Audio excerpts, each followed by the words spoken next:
Bienvenidos a Enfoque Ciudadano. Les agradecemos por acompañarnos un día más con la mejor información de la coyuntura nacional e internacional. Hoy tendremos una invitada especial. Nos acompaña la señora Patricia Ochoa de Gabela, con quien abordaremos el caso Gabela, el bullado caso Gabela, nuevas revelaciones. También le damos la bienvenida a Ernesto Monge. Ernesto, ¿cómo estás? Un afectuoso saludo, mi estimado Enrique, y para toda la audiencia de Enfoque Ciudadano, aquí a través de Canal Digital TV. La televisión de hoy, la televisión que tú ves, con un tema de trascendente importancia, cuando esta misma semana se van a cumplir 10 años del vil asesinato de un general de la República, comandante general de la FAE, quien pocos meses atrás había pedido su disponibilidad precisamente por desacuerdo en la negociación de la compra de helicópteros DRU, que luego el tiempo ha dado la razón, pues estos helicópteros lamentablemente también ocasionaron la pérdida de valiosas vidas humanas de militares ecuatorianos mediante los accidentes en que se destruyeron estos helicópteros, con serios reparos en cuanto a que no cumplían con las características técnicas, que no cumplían con las normas internacionales de aeronáutica más que de la India, no norteamericanas, no las europeas, y estas observaciones habían sido puestas al descubierto por el general Gabela. Nos acompaña el día de hoy la viuda del general Gabela, precisamente con quien vamos a tener un interesante diálogo y valiosas revelaciones que la ciudadanía necesita conocer para ir develando ese manto de impunidad que por 10 años ha tenido sumida a la sociedad ecuatoriana y que asimismo necesita despojarse de eso, dar con los culpables la debida sanción, la debida reparación, para que podamos, con la frente en alta como pueblo, como país libre, entrar en una nueva época de civilidad, de ciudadanía libre y democrática. Bienvenida, señora Patricia Ochoa, viuda de Gabela. Buenos días, señores.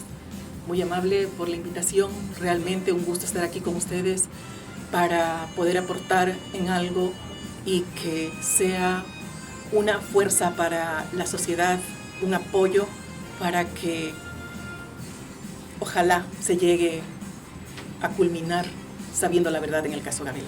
Realmente no estoy segura que pueda haber justicia en el caso Gabela, porque de reserva en reserva creo que el caso Gabela se va a morir en el tiempo.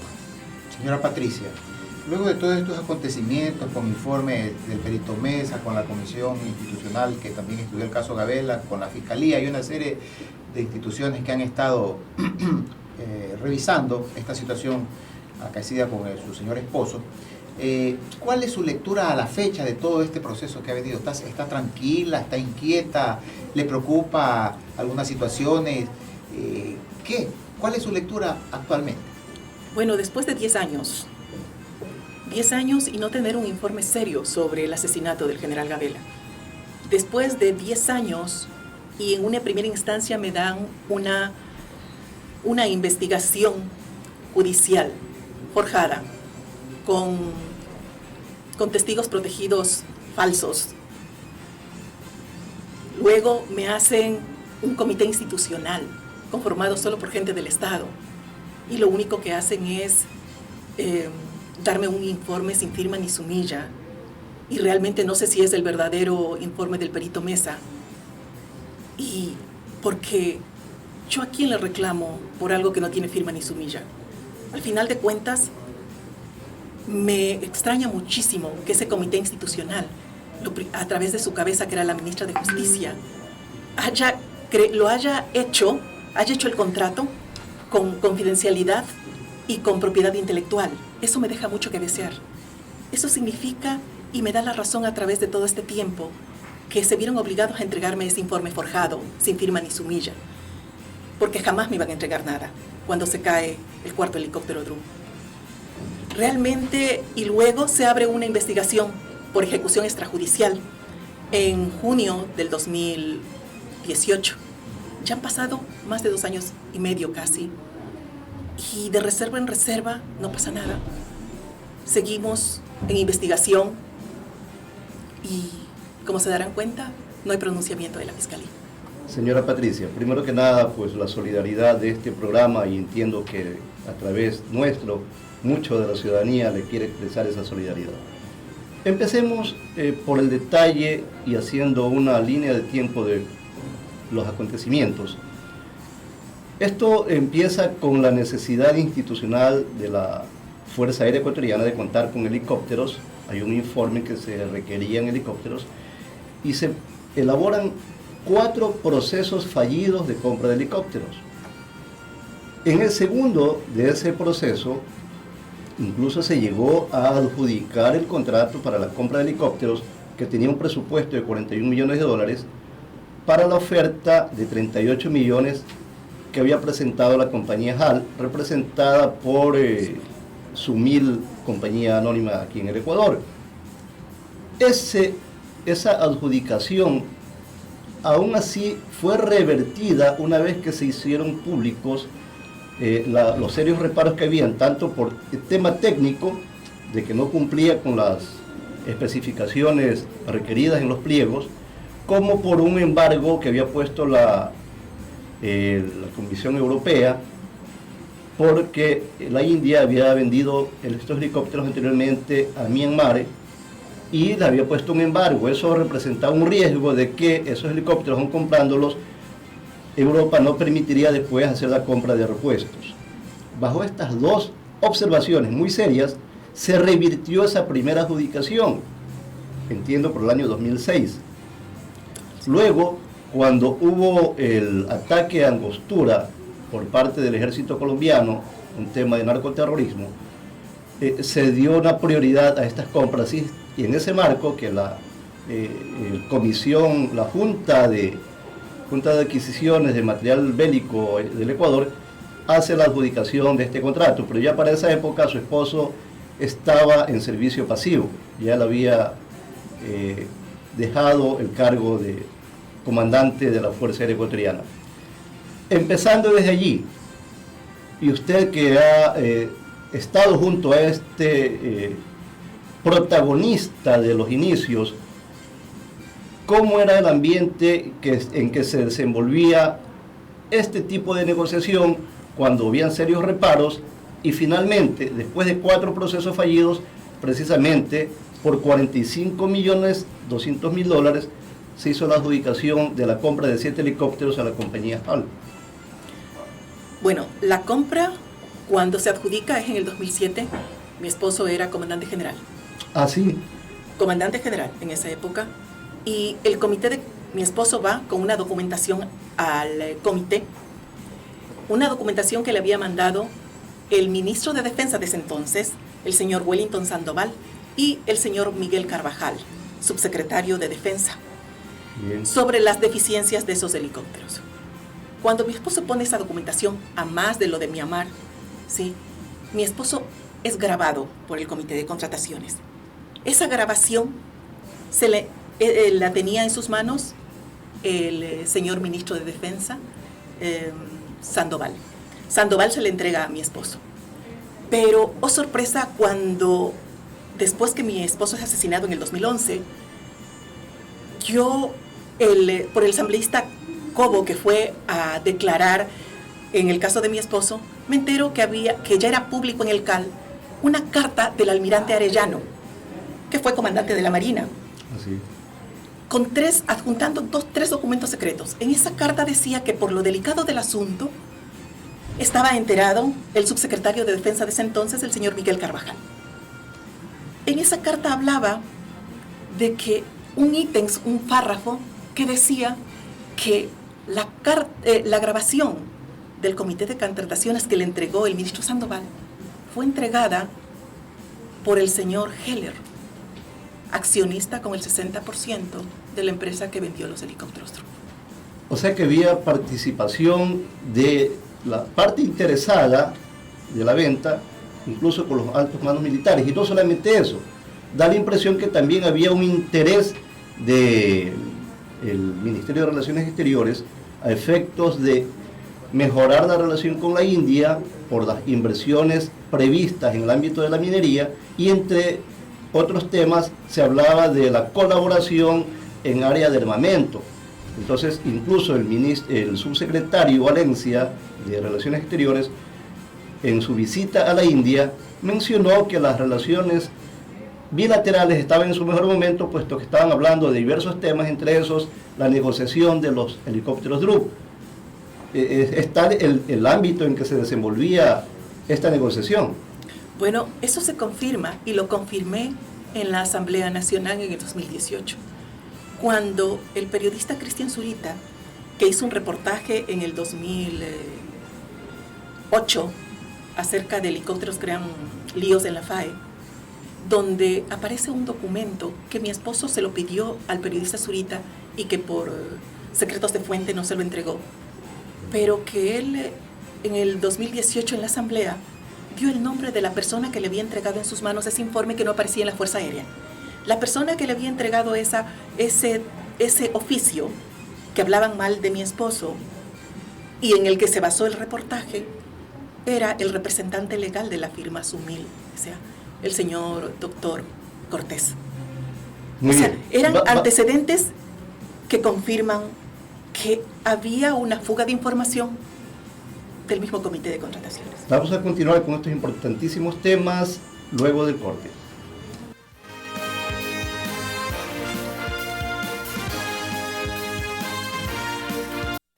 Inicio del espacio publicitario. Inicio del espacio publicitario. Si de manejo integrado de plagas se trata, Mundo Sano Multiplagas S.A. es la solución. Contamos con expertos profesionales en el manejo integrado de plagas, servicio oportuno y eficiente con altos estándares de calidad. Ofrecemos además asesoría y gestión sanitaria, venta de equipos ecológicos para el control de plagas, venta y recarga de extintores, señalética industrial. Estamos ubicados en Mapingo Este, Avenida Séptima Tercera, Manzana 60, Solar 15. Nos encuentras también en Facebook, Twitter e Instagram como Mundo Sano MSM y en nuestra página web www.mundosanomultiplagas.com. Mundo Sano Multiplagas, eficiencia, eficacia, efectividad en el control integrado de plagas. Alquilamos estudio de grabación por hora con equipos de última tecnología, de acuerdo a lo que requiera tu producción. Cámaras HD, luces profesionales, micrófonos inalámbricos, consola de audio. Creemos en tu proyecto porque lo consideramos nuestro. ¿Qué esperas para realizar tu propio programa de televisión? Para nosotros lo que importa es tu idea y por eso queremos realizarla. Vamos a hacerla juntos.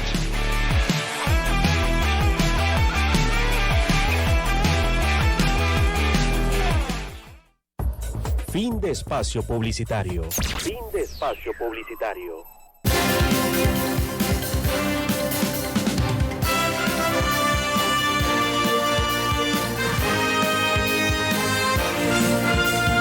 Volvemos en Enfoque Ciudadano hoy con la señora Patricia Ochoa de Gabela, analizando algunos temas trascendental importancia, en este caso que hasta la fecha no tiene ninguna resolución. Ernesto, ¿tenías alguna inquietud para la señora Patricia antes de ir al corte?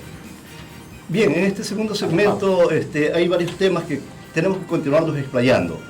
Luego del asesinato al general Gabela, por instancias de la viuda del general Gabela, la señora Patricia, que está aquí presente, se creó un comité interinstitucional conformado precisamente por miembros del Poder Ejecutivo, varios ministros de Estado, y entre una de esas resoluciones se decidió hacer el contrato con un perito de reconocimiento internacional, el señor Roberto Mesa, y en ese contrato consta una cláusula de confidencialidad, pero es como un candado, allí no hay modo de que él pueda hacer público los resultados de su investigación, y es más, que ni siquiera los subsiguientes ministros del Ministerio de Justicia pudieran hacerlo.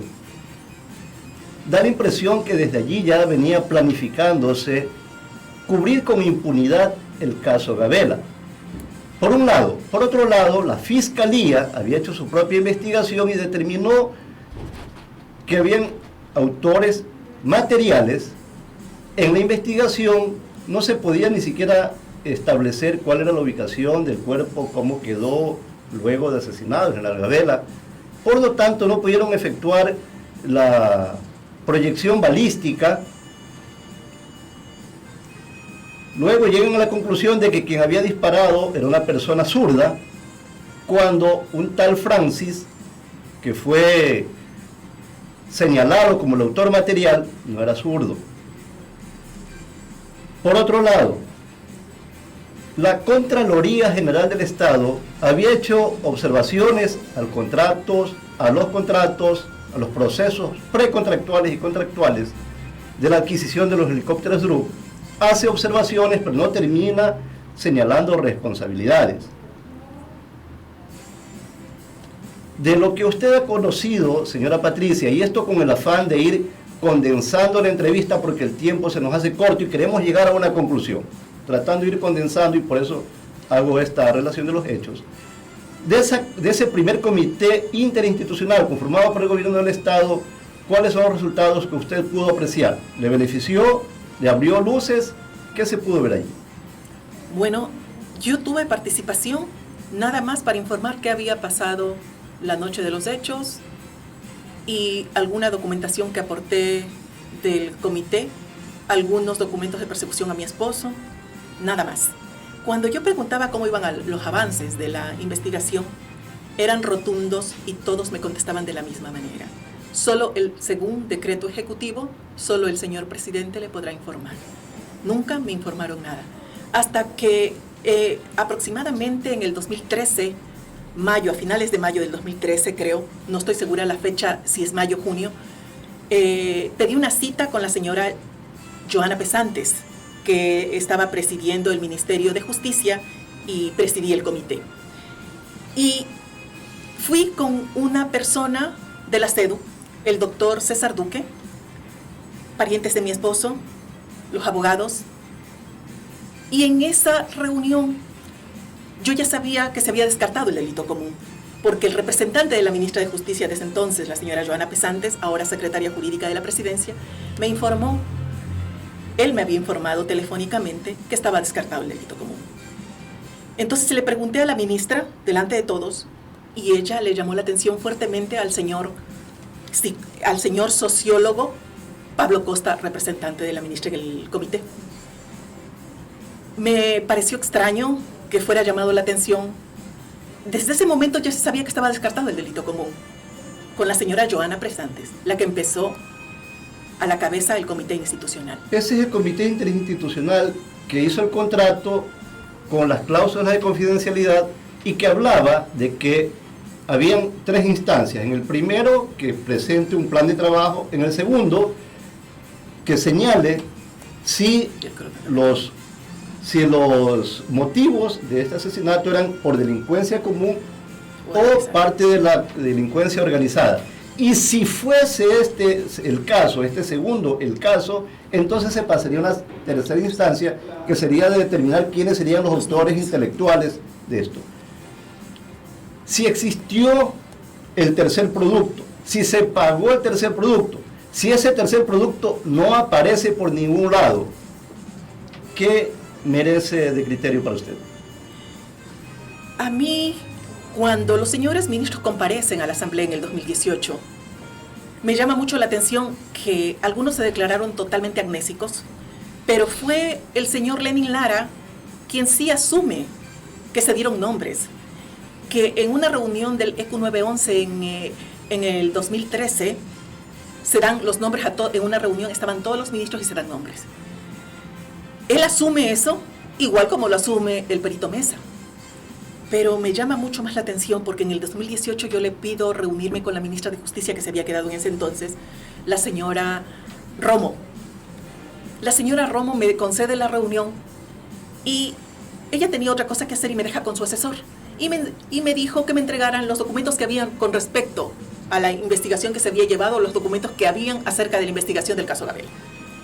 Habían 2 folders grandes en los cuales habían variedad de informes del perito Mesa, algunas correcciones en los márgenes, y algo que me llamó mucho más la atención fue un oficio que enviaba la viceministra de Justicia, la señora Nadia Ruiz, subsecretaria de Justicia, que les decía en septiembre del 2014,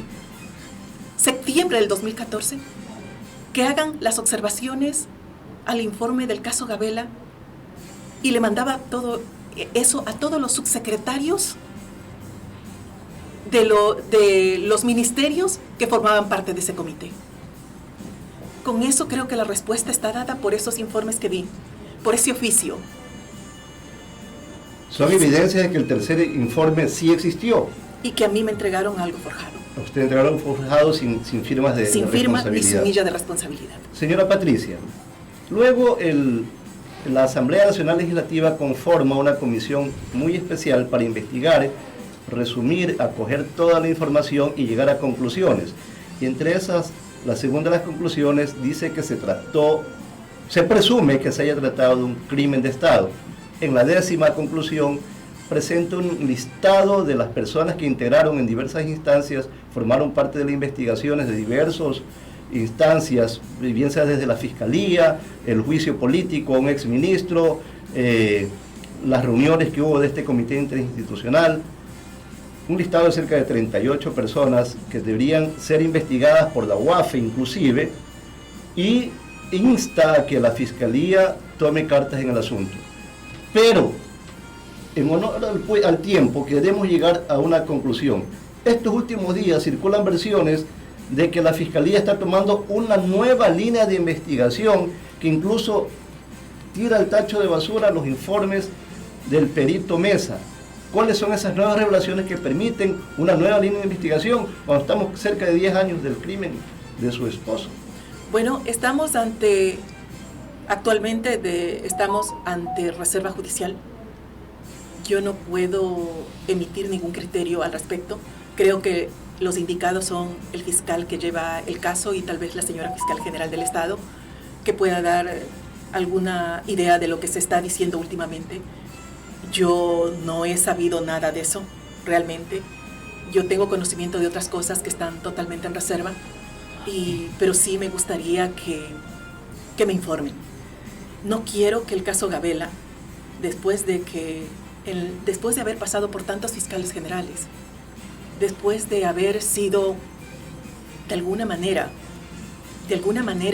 hasta vejada por los mismos fiscales generales, ¿cómo olvidar al famoso fiscal Chiriboga, cuando me lanzó los papeles por la cabeza cuando le entregué una carta para que él exija que me entreguen el tercer informe? ¿Cómo olvidar al fiscal Vaca, que me mandó con su asesor más bien por 2 ocasiones de indicar que vaya a Guayaquil, que ahí estaba la información? Aquí a Guayaquil no había ninguna información acerca de lo que estaba haciendo el comité institucional. Pero fue el fiscal Paul Pérez Reina, el que reabre el caso en la Comisión de la Verdad en junio del 2018. Han pasado cerca de 2 años y medio y yo creo que ya es tiempo de que haya resultados. Yo sé que el tiempo ha pasado y estoy convencida, segurísima, que se formó ese comité institucional solo para borrar las huellas que había dejado el delito. Porque de una u otra manera, el Estado se convirtió en cómplice para que no sepan quiénes están atrás del asesinato intelectual de mi esposo.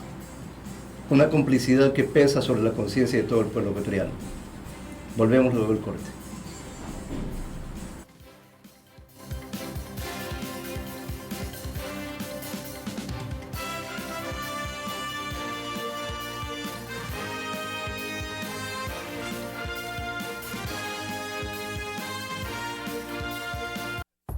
Inicio del espacio publicitario. Inicio del espacio publicitario. Si de manejo integrado de plagas se trata, Mundo Sano Multiplagas S.A. es la solución. Contamos con expertos profesionales en el manejo integrado de plagas, servicio oportuno y eficiente con altos estándares de calidad. Ofrecemos además asesoría y gestión sanitaria, venta de equipos ecológicos para el control de plagas, venta y recarga de extintores, señalética industrial. Estamos ubicados en Mapingo Oeste, Avenida Séptima Tercera, Manzana 60, Solar 15. Nos encuentras también en Facebook, Twitter e Instagram como Mundo Sano MSM y en nuestra página web www.mundosanomultiplagas.com. Mundo Sano Multiplagas, eficiencia, eficacia, efectividad en el control integrado de plagas. Alquilamos estudios de grabación por hora con equipos de última tecnología, de acuerdo a lo que requiera tu producción. Cámaras HD, luces profesionales, micrófonos inalámbricos, consola de audio. Creemos en tu proyecto porque lo consideramos nuestro. ¿Qué esperas para realizar tu propio programa de televisión? Para nosotros lo que importa es tu idea y por eso queremos realizarla. Vamos a hacerla juntos.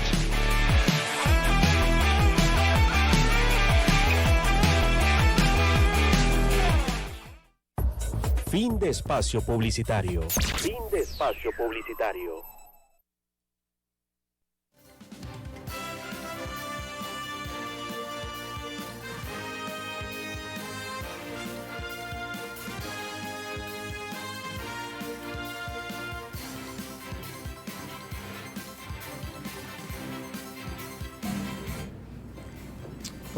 Volvemos en Enfoque Ciudadano, ¿sí?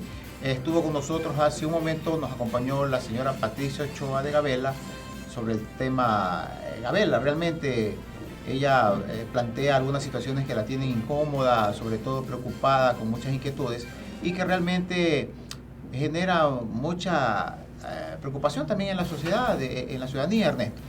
Así es, Enrique. Realmente todo un proceso de más de... Ya llevamos cerca de 15 años desde que se iniciaron los procesos de adquisición de unos helicópteros que dieron fatalmente el resultado de la pérdida de vidas humanas en la FAE. Son 4 helicópteros que se estrellaron. Uno de ellos debía estar para uso del presidente de la República y fue el segundo en estrellarse. Fallecieron allí los dos pilotos. Luego, con las observaciones que hubieron, con un primer proceso fallido de juicio político al ministro de Defensa el año 2009, cuando recién había habido un accidente, que si la presidencia de la Asamblea en aquel entonces hubiera dado paso a este juicio político, se hubieran revelado muchas cosas e impedido que esos helicópteros continúen volando. Como en efecto ocurrió, pues ahora hay 4 helicópteros que están en tierra, que ya no vuelan porque se decidió de esa manera. Efectivamente, dentro de la documentación se pedía que sean helicópteros del año 2008, en que se hizo la negociación, pero luego un estudio técnico dice que el helicóptero se divide en 2 cuerpos, el helicóptero precisamente y el motor, y que del helicóptero mismo efectivamente era del 2008, pero no había manera de determinar cuál era el año de fabricación de los motores. Entonces, desde allí mismo se nota que se buscaron subterfugios a efectos de poder entregar a esta compañía hindú la venta de esos helicópteros, mayormente sin garantías, sin siquiera las garantías de que pudieran ofrecerse de repuestos, puesto que estaban sufriendo el embargo de todo el continente europeo por haber hecho ventas anteriormente de estos helicópteros a Birmania, conocida también como Myanmar, que estaba en una guerra interna y había recibido la prohibición de adquirir armamento. Aún así, la India les había vendido estos helicópteros y bajo ese embargo no podía entonces garantizar la provisión de repuestos. Se saltaron muchísimos elementos que eran de fundamental importancia, incluso de manera diplomática. Había el interés de mejorar las relaciones con India y pues eso primó por sobre la vida de los militares ecuatorianos. Lamentablemente hubo un asesinato a un general de la República y fue tal la cooptación que había en este régimen, en el dicho régimen, que ni siquiera por espíritu de cuerpo las demás fuerzas pudieron tener la entereza de exigir una investigación por el asesinato de un general. Da a entender que se vivía un ambiente de terror. Sí, estamos a la espera de nuestra próxima invitada, la arquitecta Pierina Correa, quien corre por Centro Democrático, por la Unión, por UNES, Unidad, están algunos partidos y movimientos ensamblados en esta unidad para en las elecciones del 2021. Pierina Correa corre para asambleísta y será nuestra próxima invitada. Estamos a la espera de la llegada de la arquitecta Pierina Correa, con quien analizaremos algunos temas en la coyuntura nacional, cuáles son sus propuestas de campaña, cómo ha visto a la ciudadanía en sus recorridos y qué otra opinión tiene sobre este proceso electoral que se avecina, con mucha inquietud de la ciudadanía, con muchos cuestionamientos por la misma situación de los candidatos, algunos candidatos que no deberían estar en la papeleta, otros candidatos que se visualiza que han incumplido ciertas normas del reglamento, del Código de la Democracia, y en fin, una serie de situaciones que tiene al país con un altísimo nivel de preocupación, porque las elecciones para el 2021 van a estar garantizadas y la ciudadanía con un nivel de confianza altísimo. Se trata de elegir a las máximas autoridades de este país, Ernesto. Así es. Este es un espacio democrático en que se da la oportunidad de que los diferentes candidatos puedan exponer sus planes, sus programas, sus planteamientos de campaña, sus propuestas de gobierno. Ya hemos tenido aquí a excelentes candidatos y esperamos asimismo a la siguiente invitada que pueda exponer aquí con esa amplitud, con esa libertad que caracteriza a la prensa nacional ahora, que pueda explicar, pueda exponer, y estamos listos para escucharla. De pronto, hasta que llegue, vamos a dar paso a una cortina luego de la pausa.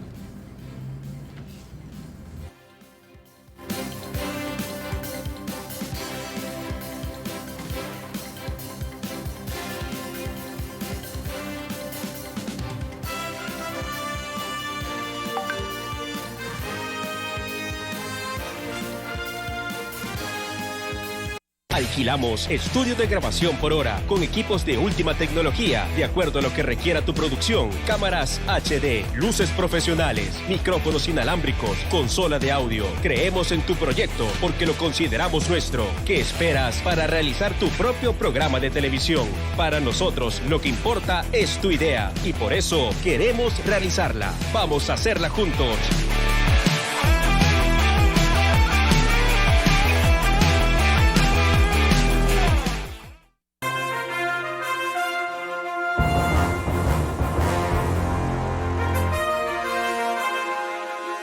Hola, ¿qué tal? Soy Eric Trujillo. Bienvenidos a Digital Noticias. Soy Ricardo Kendo y juntos les llevaremos los detalles de los acontecimientos más importantes del Ecuador y el mundo. Porque las noticias no esperan y se generan en cualquier lugar. Tendremos invitados especiales con quienes abordaremos temas de coyuntura política, social y deportiva.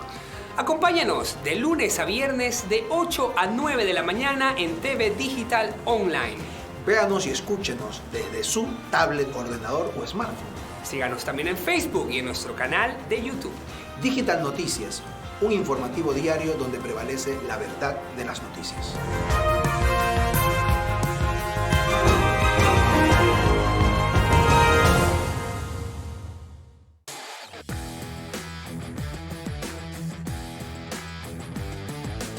¡Hey, Marito! Es ADN Deportivo, todos los domingos de 9 a 10 de la noche. ADN Deportivo, un programa con todos los partidos de la semana. Y no solo de fútbol, también hablaremos de tenis, básquetbol, UFC y deportes en general. Pero te has olvidado de alguien, mira esta belleza. Hola chicos, ¿cómo están? Mi nombre es Laura Serrano y estaré con ustedes también todos los domingos de 9 a 10 de la noche. Pero ya dijimos 9 a 10 de la noche. No importa, lo volvemos a decir, de 9 a 10 de la noche. ADN Deportivo, un programa diferente. Por tu canal TV Digital.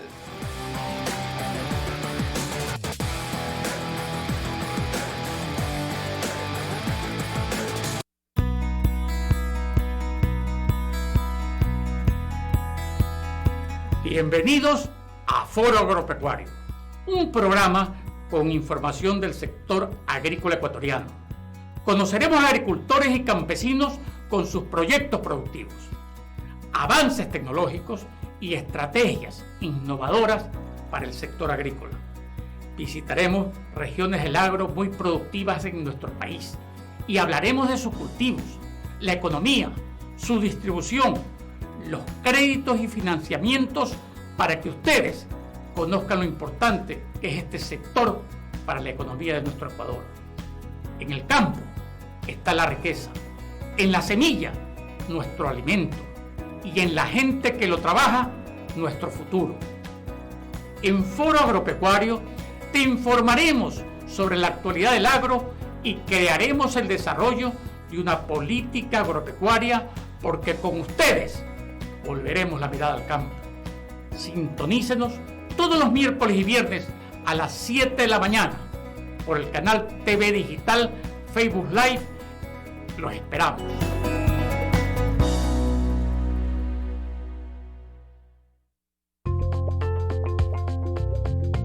Bioeterna, un camino saludable, el programa que llega a ti para romper esquemas con terapias alternativas, nutrición, coaching, yoga terapia, consejos saludables y entrevistas a especialistas.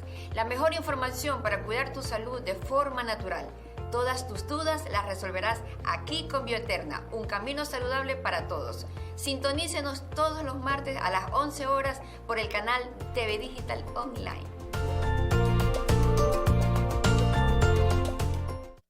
Pocas veces nos detenemos a analizar en detalle en qué consiste el problema que tenemos que resolver, lanzándonos de inmediato a intentar solucionarlo a ciegas. Podemos tener diferentes puntos de vista sobre cómo resolverlo. Cuéntame tu historia es un programa de análisis personalizado. Aquí recibiremos tus mensajes y los resolveremos juntos. Aprenderemos a identificar la causa del problema y definir la solución con actitud positiva. En este espacio hablaremos de temas muy controversiales y contaremos con la presencia de invitados que sumarán con consejos, tips, terapias, filosofías de vida y crecimiento personal. Sintonízanos todos los miércoles a las 11 horas de Ecuador para que me cuentes tu historia, aquí, por tu canal TV Digital.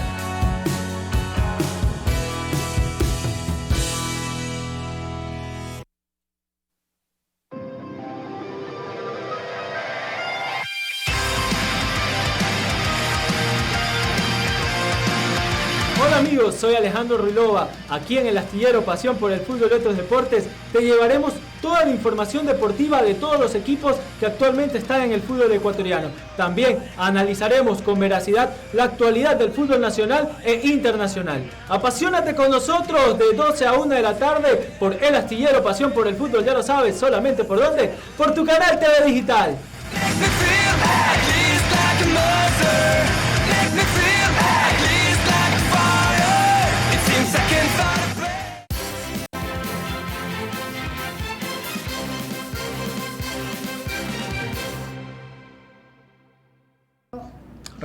Regresamos en Enfoque Ciudadano. Estamos a la espera de nuestra próxima invitada, la arquitecta Perina Correa, candidata a la Asamblea Nacional por UNES, Unión de la Esperanza, ¿no? Así es, ¿no?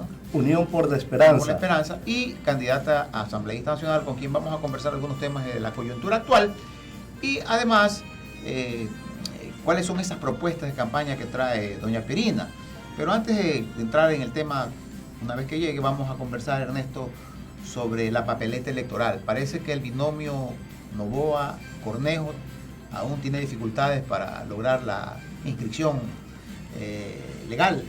Parece que hay algunas situaciones en el orden. Ahí el tema es una de cal y otra de arena, porque lo que le han permitido ya el Consejo, el Tribunal de lo Contencioso Electoral, es exhortar a que el Consejo Nacional Electoral permita que existan nuevas primarias para todas las candidaturas en el partido Justicia Social, listas 11. Eso le daría oportunidad al señor Álvaro Noboa de presentarse a las primarias y por tanto presentar su candidatura. ¿Qué ocurre? Que durante este fin de semana, viernes, sábado y domingo, fueron 3 intentos fallidos de que se reúna el Consejo Nacional Electoral y aprobar esa decisión de la instancia superior.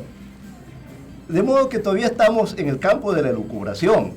Esto es, que si se da paso a esta exhortación, efectivamente podrían haber primarias, habría que inscribir candidaturas, habría que hacer la aceptación de candidaturas de manera personalísima, pero como dice el reglamento, que hay una pero nos estrellamos contra el cronograma electoral, eso es lo de fondo, mi estimado Ricky. Hay un pronunciamiento ya del Consejo Nacional Electoral anterior en el cual ellos decían que no era posible la inscripción de Álvaro Noboa, ¿no? Sin embargo, parece que hay 3 vocales que se resisten o sea, se mantienen en ese criterio como que el caso ya está resuelto y no acceden a la convocatoria del Pleno del Consejo Nacional Electoral para tratar este mismo tema, este tema de la sentencia del Tribunal Contencioso Electoral. Entonces, lo preocupante aquí, Ernesto y televidentes, es que los plazos corren y no se define la situación de la papeleta electoral. Estamos a menos ya que las elecciones son el 7 de octubre y la campaña en firme comienza el 31 de diciembre, y los tiempos para la elaboración de la papeleta a través de, ¿cómo es? El que elabora las papeletas. El Instituto Geográfico Militar tiene ya que tener el diseño de cuáles son esos candidatos que van a constar en la papeleta electoral para la votación del 2021. Entonces los tiempos son bien cortos, Ernesto. No sé pues si esta semana se decidan ya a resolver con el quórum respectivo esta decisión que tiene que tomar el Consejo Nacional Electoral para ahora sí dejar zanjado, solucionado este tema de los candidatos que van a correr para las elecciones del próximo año. Recuerden, Enrique, que habían dos candidaturas que estaban en entredicho. La una era del señor Álvaro Noboa, pero también estaba en entredicho hasta hace pocos días la del movimiento, la de esta coalición Unión por la Esperanza. ¿Y qué bastó para que se la consideren firme? Que en una entrevista la señora Atamain diga, no, si la candidatura está en firme. Bueno, entonces ya todo el mundo presume que está en firme y por tanto ya puede formar parte de la papeleta. También hubo luego un pronunciamiento del Tribunal de lo Contencioso Electoral que daba la oportunidad de que sea inscrita la candidatura de asambleísta nacional de un expresidente, y de igual manera, sí, está en firme, y pues bien, hay que aceptar que es una candidatura en firme. Pero ¿cuál es el análisis de profundo para llegar a la conclusión de si es o no válida la inscripción de una candidatura en las circunstancias de un personaje que está con grillete electrónico, que tiene arresto domiciliario y que sin embargo se le abre la oportunidad de que participe como candidato asambleísta nacional? Son las condiciones, las circunstancias de una institución que lamentablemente deja mucho que desear. El Consejo Nacional Electoral, el Tribunal de lo Contencioso Electoral, en general, la función electoral del país como institución le queda debiendo todavía al sentido común y al patriotismo. Y sobre todo es que tuvieron bastante tiempo desde el pronunciamiento de la Contraloría General de Estado cuando a través de un informe impedía la participación de estos 5 movimientos, y sin embargo no tomaron la decisión inmediata de tratar de resolver el tema y esperaron que se genere todo este tipo de contratiempos para ahora sobre ya los tiempos casi completos poder generar algún tipo de decisión.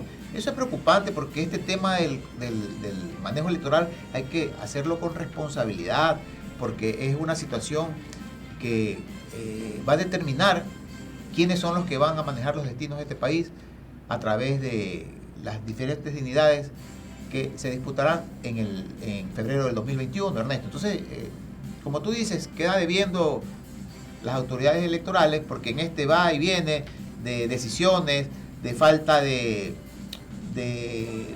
un manejo adecuado, ha generado toda esta situación que ahorita la estamos viviendo y que genera preocupación, porque los plazos también para entrar en el proceso de las primarias va a generar tiempo, van a venir impugnaciones, van a venir algunas otras situaciones, lo cual el tiempo lo va a alargar y por supuesto va a generar que las elecciones, ojalá no sea así, se puedan posponer. Yo no creo que pase eso, pero es un riesgo igual, Ernesto.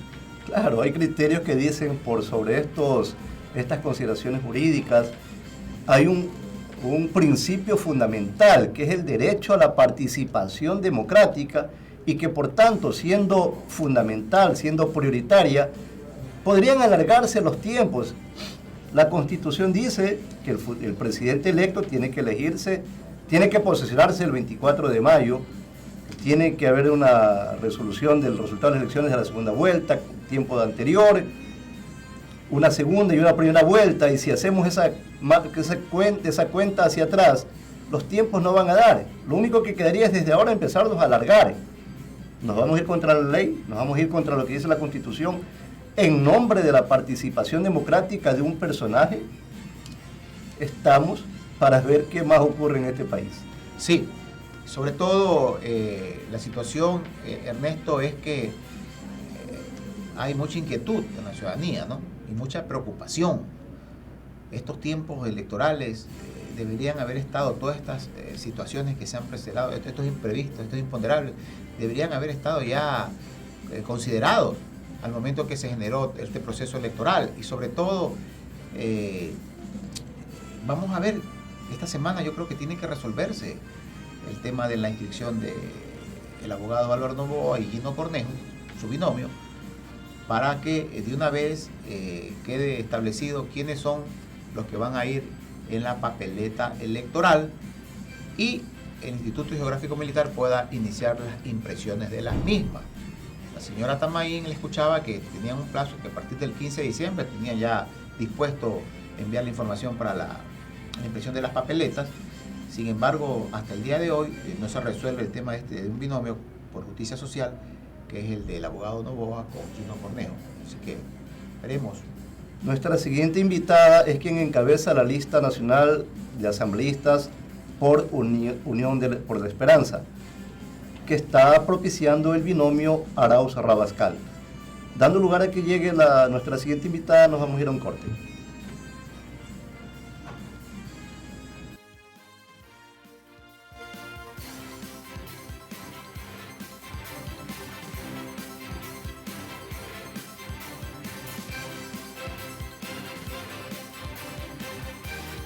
Alquilamos estudios de grabación por hora con equipos de última tecnología, de acuerdo a lo que requiera tu producción. Cámaras HD, luces profesionales, micrófonos inalámbricos, consola de audio. Creemos en tu proyecto porque lo consideramos nuestro. ¿Qué esperas para realizar tu propio programa de televisión? Para nosotros lo que importa es tu idea y por eso queremos realizarla. Vamos a hacerla juntos.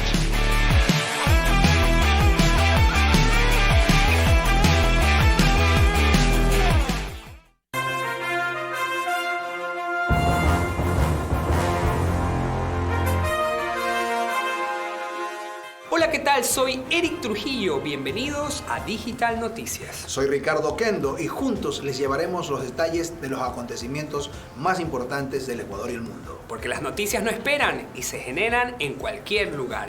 Tendremos invitados especiales con quienes abordaremos temas de coyuntura política, social y deportiva. Acompáñanos de lunes a viernes de 8 a 9 de la mañana en TV Digital Online. Véanos y escúchenos desde su tablet, ordenador o smartphone. Síganos también en Facebook y en nuestro canal de YouTube. Digital Noticias, un informativo diario donde prevalece la verdad de las noticias.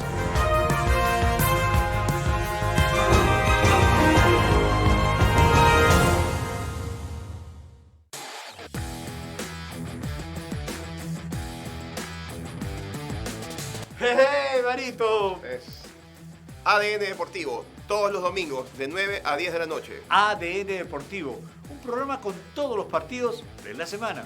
Y no solo de fútbol, también hablaremos de tenis, básquetbol, UFC y deportes en general. Pero te has olvidado de alguien, mira esta belleza. Hola chicos, ¿cómo están? Mi nombre es Laura Serrano y estaré con ustedes también todos los domingos de 9 a 10 de la noche. Pero ya dijimos 9 a 10 de la noche. No importa, lo volvemos a decir, de 9 a 10 de la noche. ADN Deportivo, un programa diferente.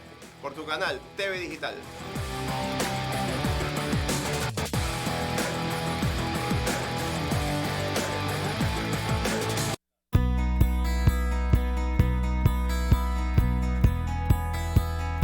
Bienvenidos a Foro Agropecuario, un programa con información del sector agrícola ecuatoriano. Conoceremos a agricultores y campesinos con sus proyectos productivos, avances tecnológicos y estrategias innovadoras para el sector agrícola. Visitaremos regiones del agro muy productivas en nuestro país y hablaremos de sus cultivos, la economía, su distribución, los créditos y financiamientos para que ustedes conozcan lo importante que es este sector para la economía de nuestro Ecuador. En el campo está la riqueza, en la semilla nuestro alimento y en la gente que lo trabaja nuestro futuro. En Foro Agropecuario te informaremos sobre la actualidad del agro y crearemos el desarrollo de una política agropecuaria porque con ustedes volveremos la mirada al campo. Sintonícenos todos los miércoles y viernes a las 7 de la mañana por el canal TV Digital, Facebook Live. Los esperamos.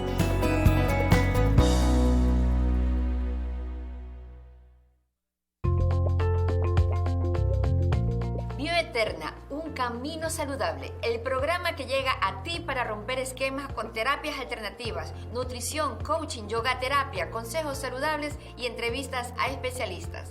La mejor información para cuidar tu salud de forma natural.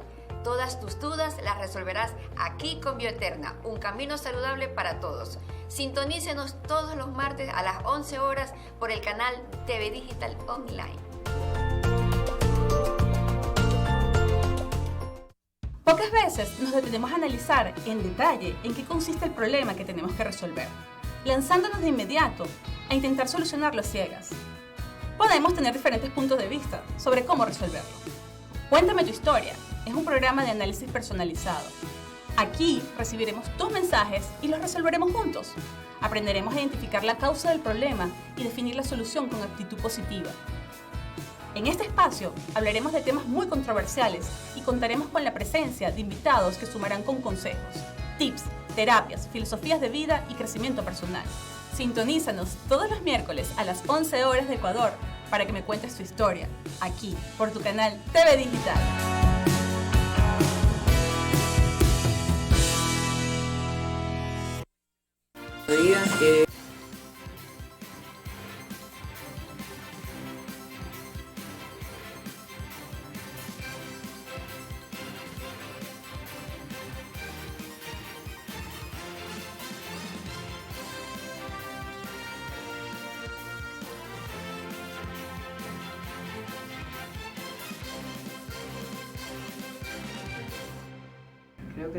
Ya estamos de vuelta en Enfoque Ciudadano. Damos la más cordial y bienvenida a la arquitecta Pierina Correa. Ella encabeza la lista de asambleístas nacionales por la coalición de Unidad por la Esperanza, que auspicia la candidatura de Andrés Arauz y de Carlos Rabascal. Bienvenida, arquitecta Correa, a este espacio de opinión y análisis, Enfoque Ciudadano, donde vamos a conversar con usted temas trascendentales, por supuesto. Y la primera pregunta, arquitecta, es: ¿cuál es esa propuesta emblemática de Pierina Correa para la Asamblea Nacional? ¿Cómo están, Enrique? ¿Cómo están todos? Un abrazo fraterno. Gracias por la oportunidad y mil disculpas por el atraso. A veces hay cosas que se escapan de las manos. Mira, la primera acción que vamos a tomar al interior de la Asamblea será derogar la mal llamada Ley de Apoyo Humanitario, que de apoyo no tiene y de humanitario tampoco, que lo que ha servido es para dar libertad absoluta al gobierno ecuatoriano actual para seguir despidiendo funcionarios públicos y ser consecuente con las exigencias del Fondo Monetario Internacional. ¿Qué pasa? Lo peor del caso es sin ninguna opción, porque por último, si a mí me despiden de un lado y a lo mejor 15 días después puedo conseguir, tengo otra opción de acceso laboral, bueno, pero no es el caso. Y también esa ley permite a ciertas empresas privadas, no a todas, hay unas que son muy conscientes de la realidad, aprovechar esa circunstancia para también desvincular funcionarios y empleados con muchos años de labores. Conozco particularmente el caso de alrededor de 130 trabajadores de una institución educativa de años, muy conocida, que fueron despedidos, uno de ellos con 35 años de trabajo. ¿Saben cuánto recibió? $700 de liquidación y la jubilación patronal prorrateada a 14 años. En este momento hay un proceso de demanda que han interpuesto para reclamar sus legítimos derechos. Otra cosa que tampoco se está cumpliendo, en esa ley se comprometían a dar los nombramientos definitivos al personal vinculado al sistema de salud que fue contratado para enfrentar de mejor manera la emergencia sanitaria producida por el COVID.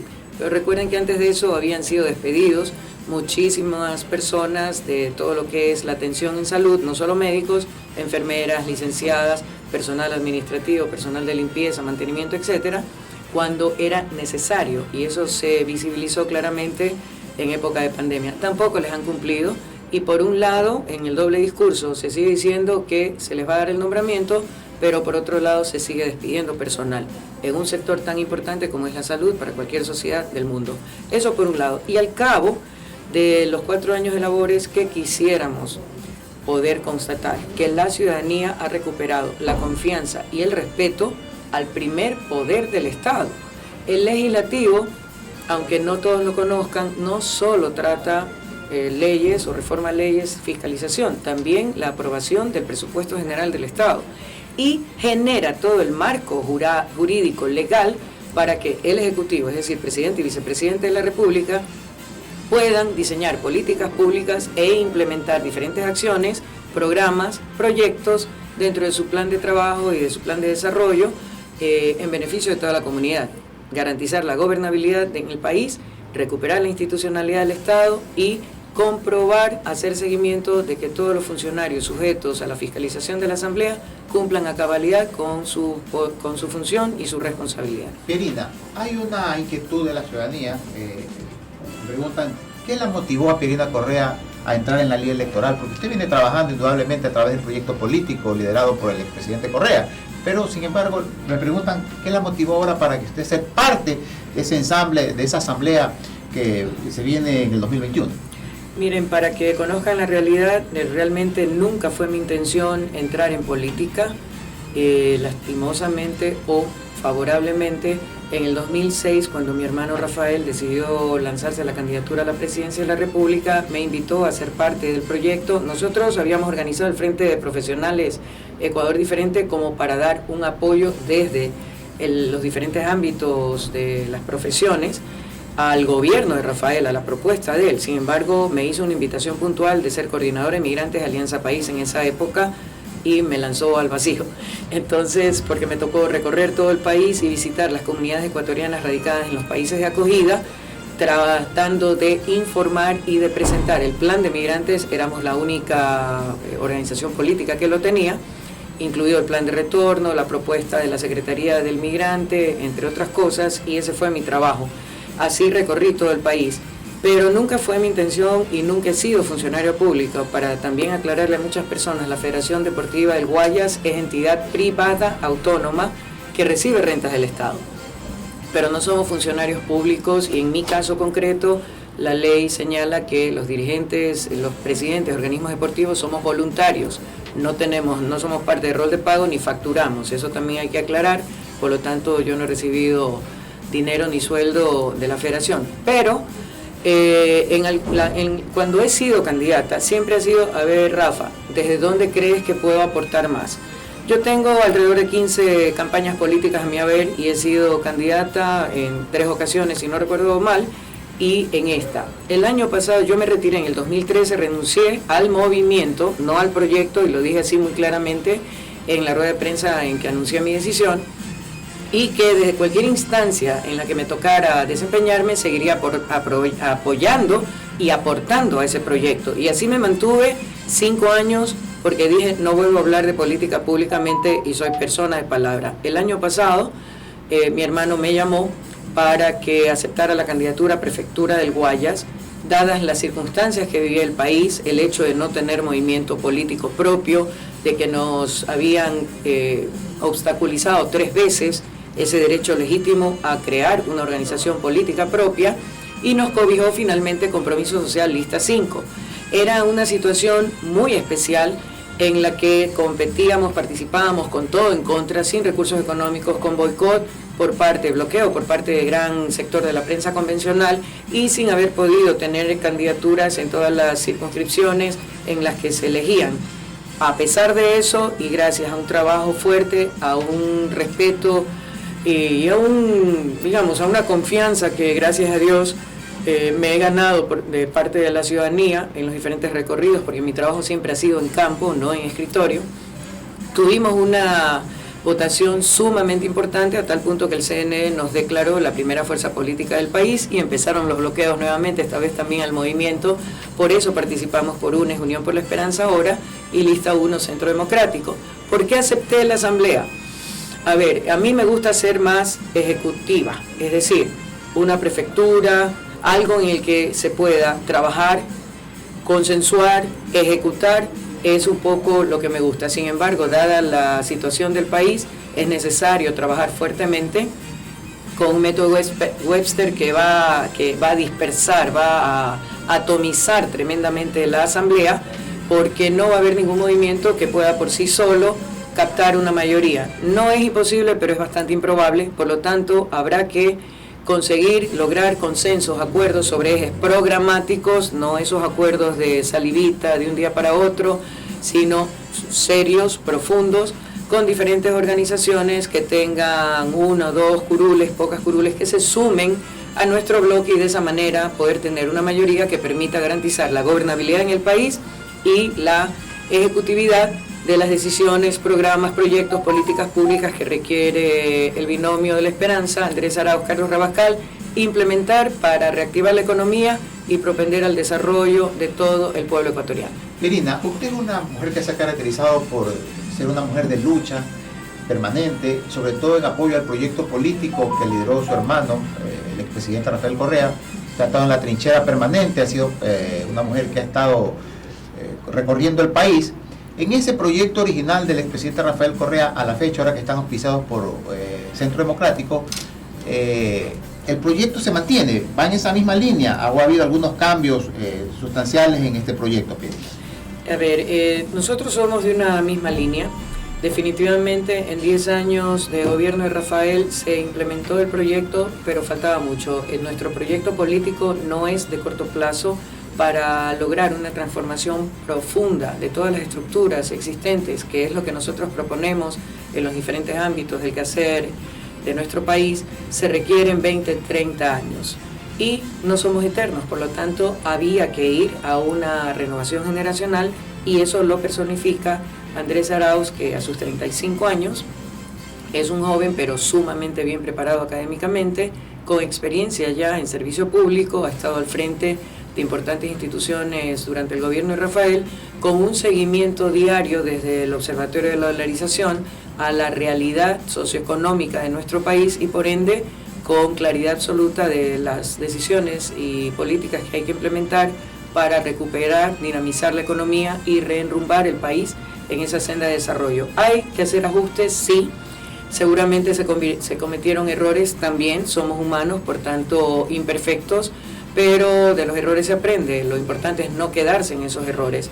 Y definitivamente a lo largo de este nuevo gobierno de Lenín Moreno, alguien que tenía que seguir a su estilo y a su propia velocidad, completamente diferente evidentemente a la de Rafael, pero seguir la misma línea política, ideológica y de proyecto, porque aquí no trabajamos de manera individual como personas, sino como un proyecto en beneficio de todo el pueblo ecuatoriano, y ese siempre es mi mensaje, dejar las individualidades, los personalismos de lado, para tener por encima de todo, con claridad, los objetivos que nos señala el proyecto. Hay ajustes, sí, porque el Ecuador ha cambiado, porque el mundo ha cambiado y somos parte de un mundo globalizado. Hay acuerdos que se han firmado con Comunidad Europea, por ejemplo, que nos condicionan en ciertas áreas para poder tener y asumir responsablemente los cumplimientos.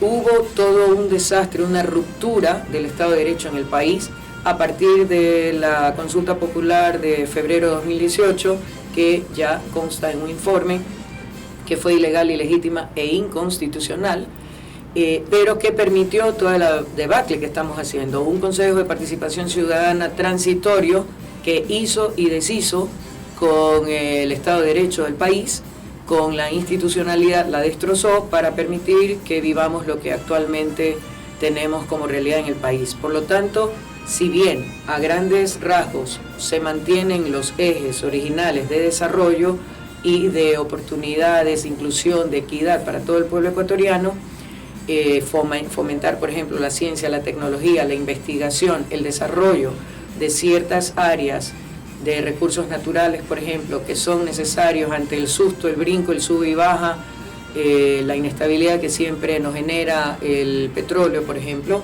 y las remesas de los migrantes que cada día, pues, o por obvias razones, reagrupación familiar, la misma crisis mundial del COVID, pueden ser reducidas, no podemos seguir dependiendo de eso. Entonces ahí hay ajustes que se deben hacer, pero nuestros 3 ejes principales engloban lo que se propuso en el 2006 y lo que se propone ahora, reducidos en 3 ejes o resumidos en 3 ejes: trabajo digno, universal; futuro, que tiene que ver con ciencia, tecnología, investigación, educación, reforzar toda la cadena, desde educación inicial hasta el tercer y cuarto nivel, pero también a nivel de institutos técnicos y tecnológicos enfocados directamente a esos sectores que es importante desarrollar, como minería, petróleo, derivados, petroquímica, ambiente, agricultura, el mismo deporte, entre otros, y dignidad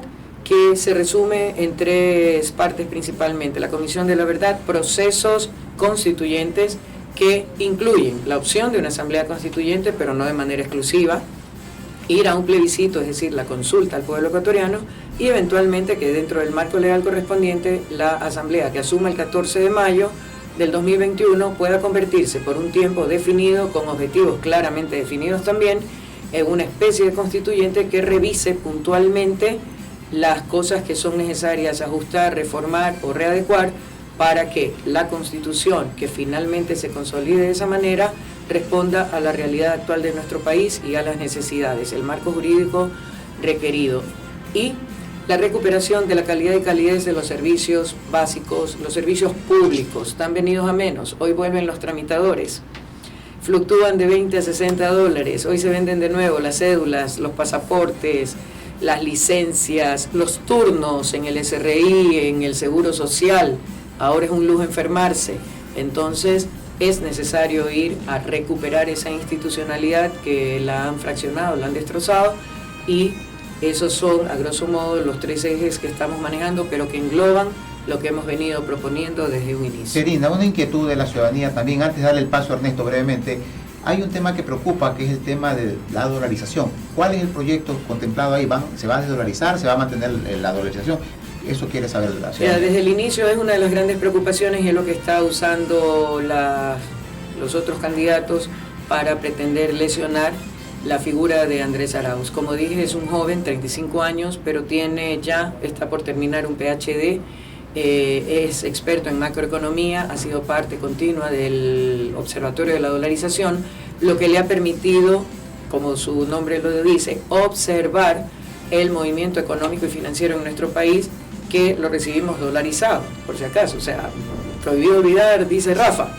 Vamos a ver quién propició, quién impulsó, quién implementó o quiénes fueron parte del gobierno que implementó la dolarización. Nosotros la recibimos, y aunque desde el mismo Rafael siempre dijo no estar de acuerdo con la dolarización, también señaló, al igual que Andrés, que salir de la dolarización sería el tiro de gracia para todo el pueblo ecuatoriano. Por lo tanto, Andrés ha sido muy contundente y nosotros lo tenemos claro. Tiene que fortalecerse, reforzarse la dolarización.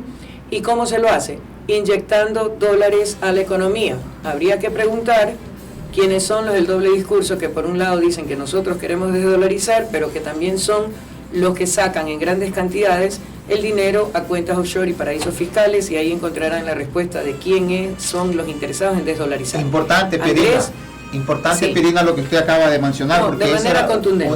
Una situación que la ciudadanía, a través de ciertos candidatos, han estado manifestando, que un eventual gobierno de Andrés Arauz iba a desdolarizar. No, importante, y nos confirma usted la situación de que seguimos en ese proceso de dolarización y van a fortalecerlo ustedes los diferentes estamentos. Sí, Enrique, definitivamente la dolarización se fortalece con dólares en la economía, con dólares en el país, para dinamizar la economía, para hacer inversión social, para hacer inversión en obra pública altamente generadora de empleo directo e indirecto, porque ¿qué es lo que la gente quiere? La gente pide 2 cosas: trabajo y seguridad ciudadana, algo que también se ha perdido y que se reforzó tremendamente en el gobierno de Rafael, con un trabajo conjunto del Ministerio del Interior y la Policía Nacional enfocada en garantizar la seguridad ciudadana. Muy bien. Todo eso se ha perdido. Muy bien, Pirina. Vamos a darle paso a Ernesto, que tiene alguna inquietud, ya me están mirando un poco raro. Entonces, Ernesto, por favor, adelante.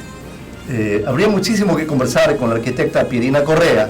Lamentablemente el tiempo en la televisión no nos está permitiendo en esta ocasión. Nos gustaría tener una próxima ocasión para tener un diálogo mayor. Agradeciéndole su presencia, arquitecta Pirina Correa, y pues para nuestra audiencia todo el agradecimiento, y será hasta el próximo programa. Gracias Ernesto, gracias Enrique, gracias a todos quienes se conectaron.